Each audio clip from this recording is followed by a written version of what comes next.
Hello learners and welcome to another lecture in this NPTEL course on Victorian literature. In the previous lecture, I had begun discussing the social and cultural events that shaped the context of the 1840s in Victorian England. This was necessary and in order to understand what world shaped the writing of Elizabeth Barret Browning's verse novel Aurora Leigh. We will continue that exploration in this lecture and we will wrap up our understanding of the historical context of the 1840s and early 1850s and how key events during this time had a very important and constitutive influence on the literature and the culture of the Victorian era.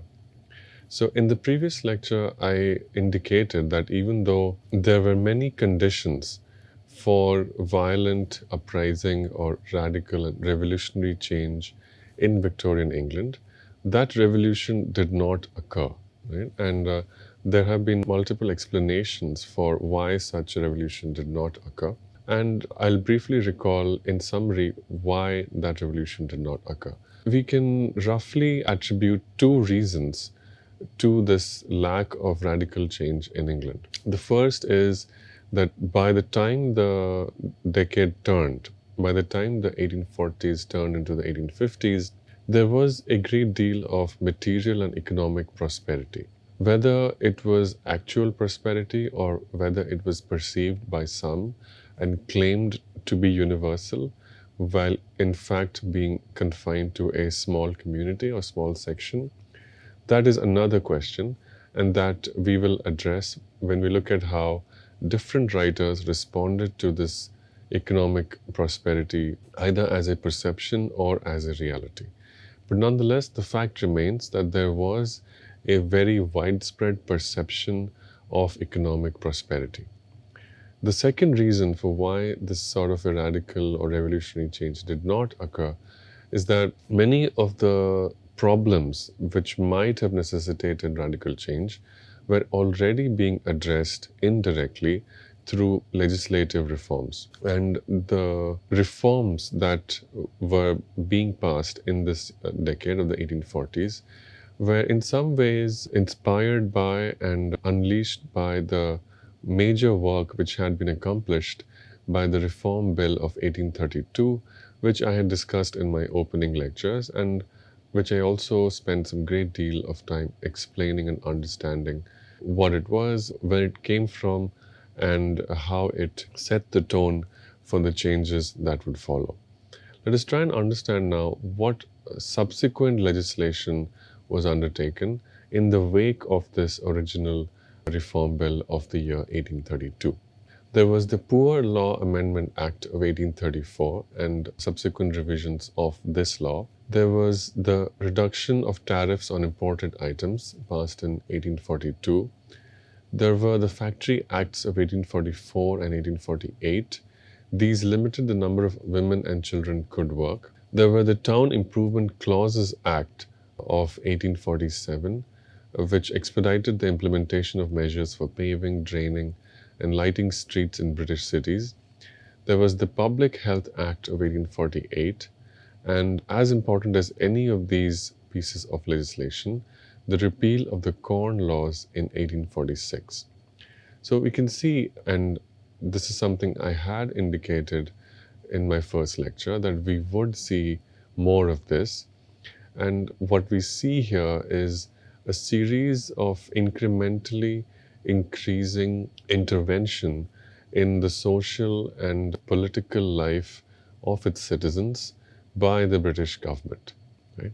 And the nature of these laws also describes the kind of intervention that was felt to be necessary. Factory Acts limiting the number of hours that women and children could work, meaning this act was felt to be necessary because it was noticed that women and children were being exploited, were being made to work for an excessively high amount of hours. And you can see how this act or this intervention by the government is necessitated by the spread or the uneven or unplanned spread of industrialization. Similarly, we have the town improvement clauses, which means that spaces like cities were developing without paving, draining, or lighting, which means again that the necessity for money, the need for employment, the need for labor was fueling the growth of British cities, and this unplanned growth was creating public health problems. So, again, industrialization necessitates legal and legislative intervention. Okay. Similarly, the Public Health Act, and finally, the repeal of the Corn Laws in the year 1846. The Corn Laws were a very important event. Let us try and understand what that was about. To do that, again, we can return to the poem that is The Cry of the Human, which I had quoted from in my previous lecture by Elizabeth Barret Browning. Elizabeth Barret had lamented the curse of gold upon the land, which the lack of bread enforces. The lack of bread, meaning if people could only get the basic necessity for survival, that is bread, then they wouldn't have to look for gold and go about a more complicated process of turning gold into bread, right? Because of this process, because of the complications involved in turning gold into bread, a lot of curses are visited upon the land. This is the message that the poem The Cry of the Human sends. And let's try and understand a little bit of the context in England from which this poem emerges. The people of England had suffered for decades from artificially high prices induced by laws which limited the quantities of grain that could be imported and which imposed high tariffs on such imports. Right? So you can imagine who this sort of a law and a tariff would benefit. Right? It would benefit those who were growing corn locally. Right? If corn cannot be imported, the corn that exists, that is grown and sold in England, can be sold at a high price. Scarcity is created, and that scarcity drives up the prices. And when the prices are high, people are turned in desperation to produce other sources of income and turn to things like gold. Right? So this thing was enabled by a law, and the working class movement, which I have been tracking in the previous lecture, directly turned its critical and revolutionary gaze on these laws. So, obviously, from a working class perspective, these laws are evil, these laws are horrible, because they only support the interests of the capitalists who can sit on a limited produce and sell it at an artificially high rate. So this is what Barrett writes. For Barrett, England is no longer an agrarian land. It is no longer green and pleasant. It has changed. What is happening in this England that Barrett describes? These are Barrett's words. The rail cars snort from strand to strand like more of death's white horses. The rich preach rights and future days and hear no angel scoffing. The poor die mute with starving gaze on corn ships in the offing. Right? So corn ships in the offing means that corn is available, but it is on ships that are beyond the coast of England. And why is that so? Why is corn stuck on these ships? Because of laws, because there are tariffs that put a very high duty or a very high fine on corn that is imported and sold. So while the poor are hungry, they are starving, they cannot afford to buy corn at a high price in England. The corn that is available and might have fed these poor people cannot be bought because of the high fine that the government charges. So in the same year that the People's Charter and the demand for the People's Charter was articulated and the Chartist movement began, the Anti-Corn Law League was formed. The aim of this league was to somehow alleviate the suffering of everyone who suffered due to these artificially high prices and the manufactured scarcity of corn. So what was this Anti-Corn Law League? A wide and varied, politically savvy and well-funded constituency was brought together, and they took on a crusade against the protection of the agricultural interests, most of them wealthy landowners. And despite the power of this landed opposition, that is, the wealthy landowners, the League was able to rout it within 8 years. So they succeeded in repealing these laws, right? So you can see that instead of a revolutionary change, a steady, civilized, non-violent legislative change was able to achieve many of the same goals that socialism or a focus on equality for all wanted, right? So, in addition to this successful change, there was also a great deal of economic prosperity. So, by the late 1840s, the Hungry Forties had transformed into a time of economic prosperity for England. Right? By the time of the last Chartist demonstrations of 1848, right?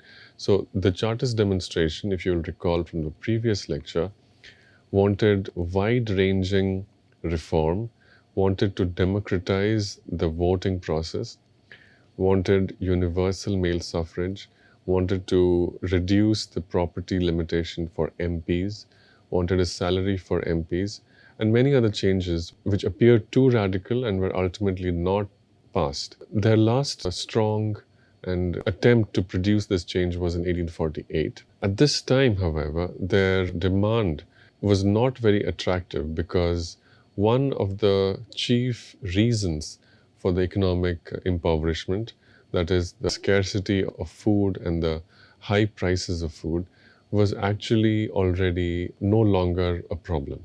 So, bread was relatively cheap in England in 1848.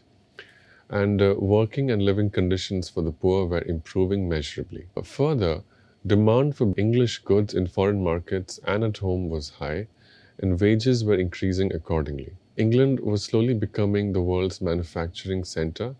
That is, it was producing more than half of the world's pig iron and would treble this output during the next 30 years. England's commercial steamships and navy dominated the world's seas. Within 20 years, English foreign trade would be more than that of France, Germany, and Italy combined, and nearly 4 times that of the United States. So you can see how there's a radical transformation. There is a great deal of commercial success, a great deal of economic stability and well-being, which is riding on top of successful and long-term manufacturing progress. England was heading toward a period of prosperity that would be sustained for 2 decades. And this period of prosperity was signaled by the Great Exhibition, which opened on May 1st, 1851, at the famous Crystal Palace. This was an international exhibition of new consumer goods and cutting-edge technologies. This exhibition was hailed by the Times newspaper as, and I quote, "a sight the like of which has never happened before, and which, in the nature of things, can never be repeated. Some were most reminded of that day when all ages and climes shall be gathered round the throne of their Maker." So you can see from this description that a contemporary journalistic publication is describing what is essentially a sale. It is essentially an advertisement for products that are manufactured. It is essentially a celebration of manufacturing industries, a sale. It is a sale, and this sale is being celebrated, in the words of the Times newspaper, as an almost cosmic, spiritual, and quite revolutionary event. The description in the Times newspaper is reminiscent of a great deal of cataclysmic change. It is an almost existential language. The day when all ages and climes shall be gathered around the throne of their Maker. Who is the Maker here? Instead of God or a spiritual being, here we have industry, the owners of industry, factories. Factories have become identified with the makers of the universe, right? So you can see how completely this is a material universe. Not only a material universe, but a universe which is determined, the laws of functioning in this social world are determined by the owners of factories and industries. Right? So the Great Exhibition of 1851 signifies how important industry had become to the lives of every individual in Victorian England. The exhibition was commemorated at all levels of British culture and society and in most imaginable venues, from the press to engravings, sketches, paintings, musical arrangements, architectural imitations, and economic analyses, which incontrovertibly forecast decades of national prosperity, as well as publications. And here it will be surprising to learners who have attended the previous lecture in which I described Henry Mayhew's very strong description, very angry description of the great deal of inequality that persisted in Victorian England. Even Henry Mayhew wrote about this great exhibition in glowing terms in his celebratory novel 1851. And let us try and understand some details about this great exhibition. It was very large. The Crystal Palace was a huge space, more than 700,000 square feet of glass and steel, and it displayed exhibits from all around the world, which were classified into four progressive categories: raw materials, machinery, manufacturers, and the fine arts, in which industry and manufacture were naturalized as activities contiguous with the world of nature itself. In the words of Michael Levinson and Karen Chase, the Great Exhibition was a monumental event in the cultural and spiritual history of the Victorian age. Right? In the spring of 1851, convulsive act of consensus, it was a full-dress staging of national concord in which all and every became the consensual language of exhibition. Right? The whole world, the entire nation, every borough found plenitude as the product of collective will. Right? So you can see that the exhibition exerts a unifying force on the many disparate cultural and political forces and entities in Victorian England. It also led to the expansion of the British Empire into foreign soil.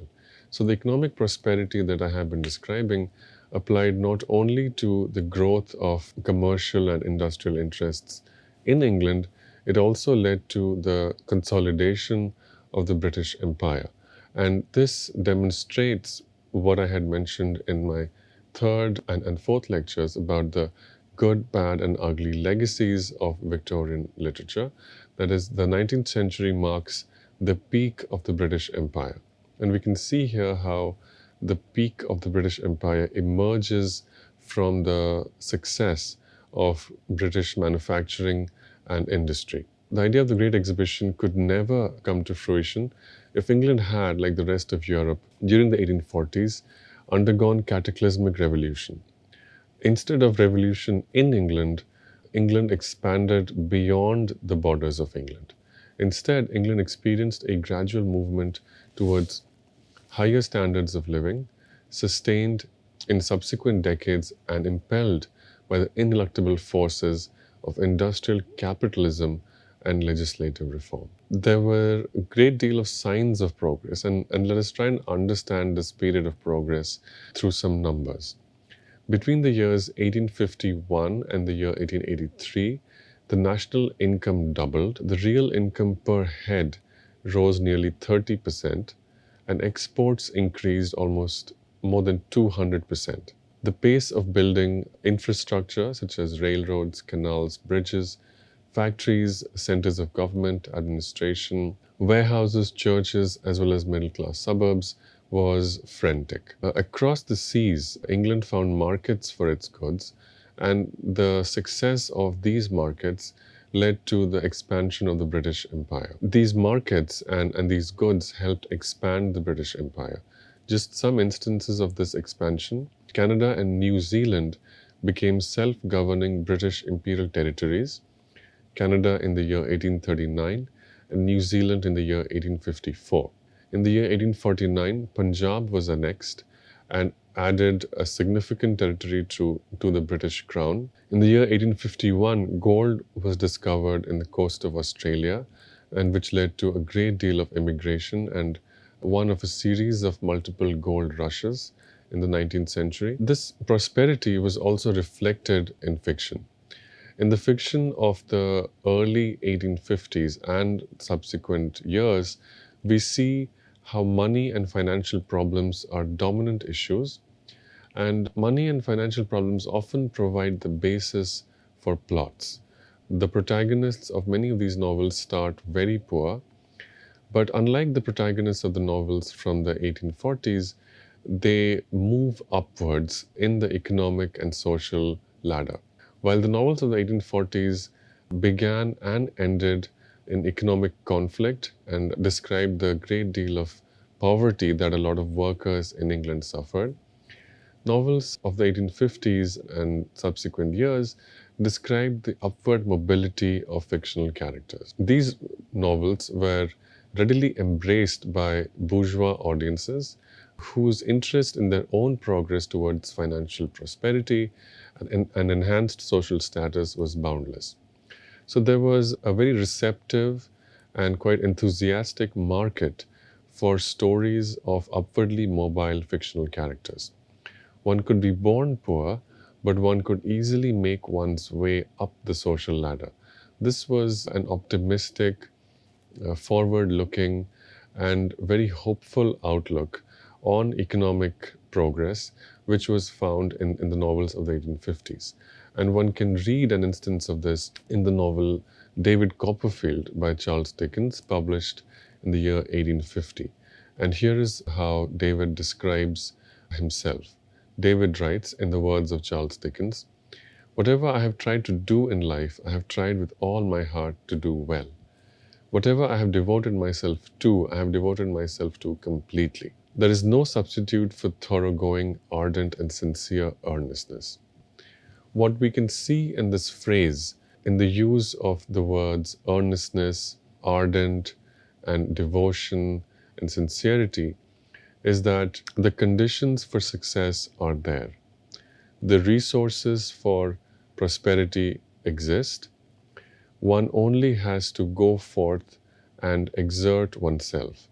If one exerts oneself in sincere, ardent, and devoted ways, then economic prosperity is there for one's taking. This idea could not be possible, could not be articulated in the 1840s. It would simply not be convincing enough for a novelist to describe a character making an effort and that effort being rewarded with economic well-being in the 1840s. But it is a mark of the changing economic conditions towards the late 1840s and the early 1850s that we can read this description in the work of Charles Dickens. There were, however, some writers who were suspicious and who did not share the great deal of optimism that we find in Dickens's words, which are spoken by David Copperfield. Matthew Arnold was one of those suspicious writers, and I began my discussion of this period with the words of Matthew Arnold in Dover Beach. A little bit before Arnold wrote Dover Beach, he wrote to his friend Arthur Hugh Clough, and he described the times in much less sanguine terms than what we find in the words of David Copperfield. Matthew Arnold writes to his friend Arthur Clough, "These are damn times. Everything is against one. The height to which knowledge is come, the spread of luxury, our physical enervation, the absence of great natures, the unavoidable contact with millions of small ones, newspapers, cities, light profligate friends, moral desperadoes like Carlyle, our own selves, and the sickening consciousness of our difficulties." What Arnold is writing about here describes the great deal of uncertainty, anxiety, and doubt that was produced by the publications of scientific works like Charles Lyell's Principles of Geology and Charles Darwin's The Origin of the Species and the Descent of Man. These works by scientists question some long-standing and foundational beliefs which were strengthened by religious thought of the centuries before. One of these ideas that was shaken was that human beings were a product of divine intervention, divine creation. Instead of this divine intervention, evolutionary science replaced divine intervention with evolution. Evolution meant that human beings had evolved from lesser, simpler, less complicated amphibian beings. Right? This was an idea that had begun to shake a lot of old certainties. And it is this sense of confusion that Matthew describes when he calls these damned times. And Arnold was not able to respond to this confusion in the way that Thomas Carlyle did, and as I discussed in my first two lectures. Carlyle responded as a moral desperado. Matthew Arnold responds as a poet and not as a strongly opinionated thinker. So, with these words, I will end this exploration of the context of the 1840s and 50s, and we will begin the next lecture by focusing on the words of Elizabeth Barret Browning and how this writer responded to these tumultuous times by writing a fictional verse epic narrative of the growth of a woman writer and artist. Thank you.